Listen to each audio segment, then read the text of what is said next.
नमस्कार दोस्तों, ये हमारे इंग्लिश का वीडियो नंबर 2 है पापनी की। नमस्कार दोस्तों, आज हमारा वीडियो नंबर 2 है। आज हम इंग्लिश के वाक्य बनाना सीखेंगे। आपने पहला वीडियो नहीं देखा हो तो आप पहला वीडियो देखें, इसके बाद में इस वीडियो को देखें तो आपको स्टेप बाय स्टेप आपको इंग्लिश ग्रामर समझ में आएगी। पहले वीडियो में हमने देखा था गेट का पहला नियम, सब्जेक्ट क्या होती है, वर्ब क्या होती है, ऑब्जेक्ट क्या होता है और टाइप्स ऑफ वर्ब क्या होती है, वर्ब की कितनी फॉर्म होती है, ये सब हमने फर्स्ट वीडियो में देखा था। और 2-3 वाक्य भी हमने बनाए थे। और एक मैंने आपको मोस्ट इम्पोर्टेंट बात की थी, ना नी ने हो तो हम लोग टू का यूज़ कब करते हैं कब नहीं करते, ये सब आपको देखना हो तो फर्स्ट वीडियो में आप देखी जाके। अभी हम आज इस वीडियो में देखेंगे कि वाक्य कैसे बनता है। तो आपके सामने 3 वाक्य मैंने रखे, तो आप पहले इसको देखिए। पहला वाक्य है,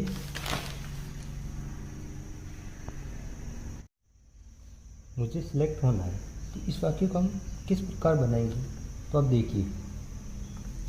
सबसे पहले हम वाक्य बनाते हैं ना स्टार्टिंग में, तो हम लोगों को पहले आएगी सब्जेक्ट। कि मैं आपको सिंपल सेंटेंस बता रहा हूँ जो कि आप देख रहे हैं।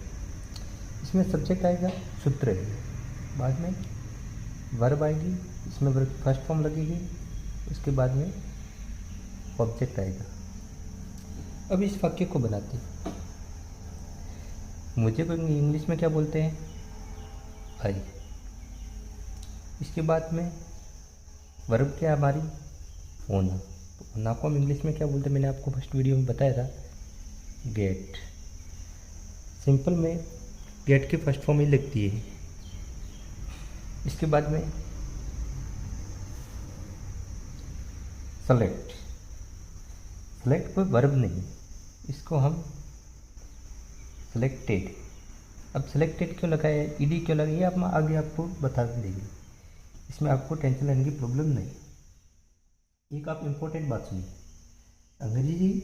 अगर किसी अंग्रेजी वाक्य में गेट, गोट, गोट, गेटिंग और टू गेट के बाद कोई ऐसा शब्द आए जो वर्ब नहीं है, तो उस शब्द को वैसा का वैसा लगा दिया जाता है।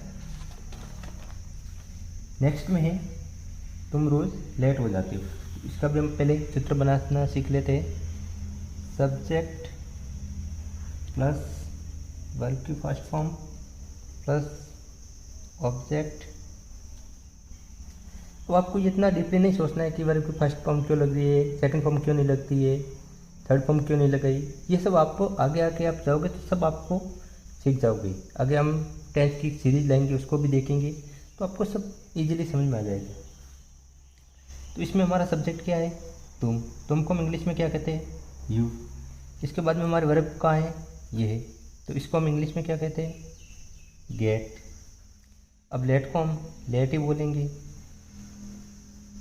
और उसके बाद में हमारा ऑब्जेक्ट क्या बसा, रोज़। तो रोज़ को हम इंग्लिश में क्या कहते हैं, डेली। अब एक वाक्य और देखिए, जैसे कि मैं बोलता हूँ, मुझे अंग्रेजी बोलना चाहता है, मैं अंग्रेजी बोलना सीखना चाहता हूँ, मैं अंग्रेजी बोलना सीखने जाना चाहता हूँ। तो ये आप वीडियो और आप खुद एक बनाने की धीरे धीरे ट्राई कीजिए, तो आप इंग्लिश सीख पाओगे।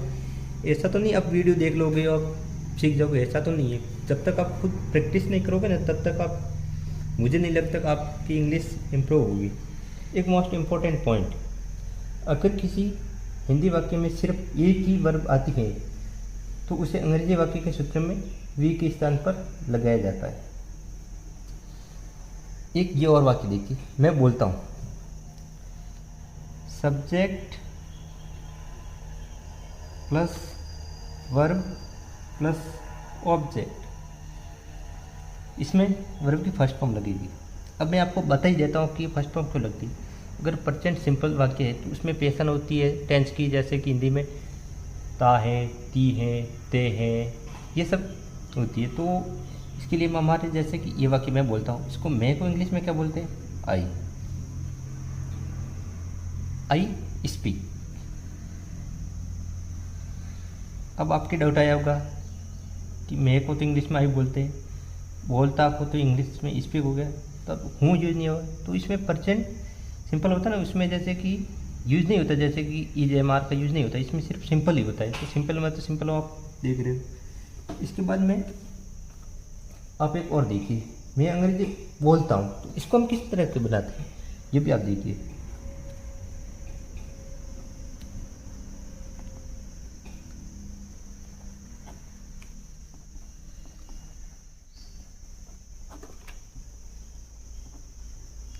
इसको भी हम सूत्र बनाएंगे, सब्जेक्ट प्लस वर्ब की फर्स्ट फॉर्म प्लस ऑब्जेक्ट। तो इसमें हमारा सब्जेक्ट क्या है, मैं को हम क्या इंग्लिश में क्या कहते हैं, आई। अब हमारा वर्ब क्या है, बोलता। तो बोलता को इंग्लिश में हम क्या कहते हैं, प्रेजेंट सिंपल में स्पीक। इसके बाद हमारा ऑब्जेक्ट क्या है, इंग्लिश। एक और मोस्ट इम्पोर्टेंट पॉइंट, लेकिन अगर किसी हिंदी वाक्य में एक से ज़्यादा मेन वर्ब आ जाए तो क्या करेंगे, ये आपके हर किसी के डाउट आता होगा। तो वो मैंने सोचा कि मैं आपके इसको डाउट को सॉल्व कर देता हूँ। अगर किसी हिंदी वाक्य में एक से ज़्यादा मेन वर्ब आ जाए तो वह मेन वर्ब जो हिंदी वाक्य में सबसे अंत में आई है वही उसकी मेन वर्ब होगी। जैसे हम अंग्रेजी वाक्य के सूत्र में वी के स्थान पर लगाते हैं। इसके बाद जो भी बाकी बची सभी मेन वर्ब होती है तो उसको हम ऑब्जेक्ट में लगाते हैं। अब एक और वाक्य देखिए,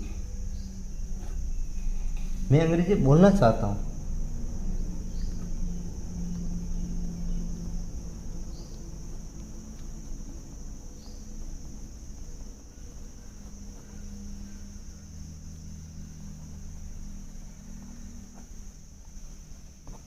अब इसमें आप ध्यान से देखोगे ना तो आपको दो मेन वर्ब दिखेगी, एक तो चाहता, एक बोलना। तो इसलिए हम इसका सूत्र बनाते,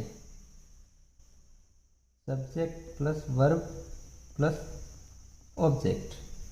तो हम सूत्र बनाते, सूत्र तो हमने बना दिया। अब हम इसका हिंदी टू इंग्लिश ट्रांसलेट कर रहे हैं। तो सबसे पहले तो आगे सब्जेक्ट हमारा क्या है, मैं, तो मैं को हम इंग्लिश में आई ही बोलते हैं, आई वॉन्ट। जो कि मैंने आपको बोला था, जो हिंदी वाक्य के लास्ट में मेन वर्ब होगी उसको हम वी के स्थान पर लगाते हैं। बाकी जो बची है तो उसको हम ऑब्जेक्ट के स्थान पर ही लगाएंगे। अब यहाँ पे लगेगा टू, बोलने को हम इंग्लिश में क्या कहते हैं, स्पीक। बाद में ऑब्जेक्ट इंग्लिश।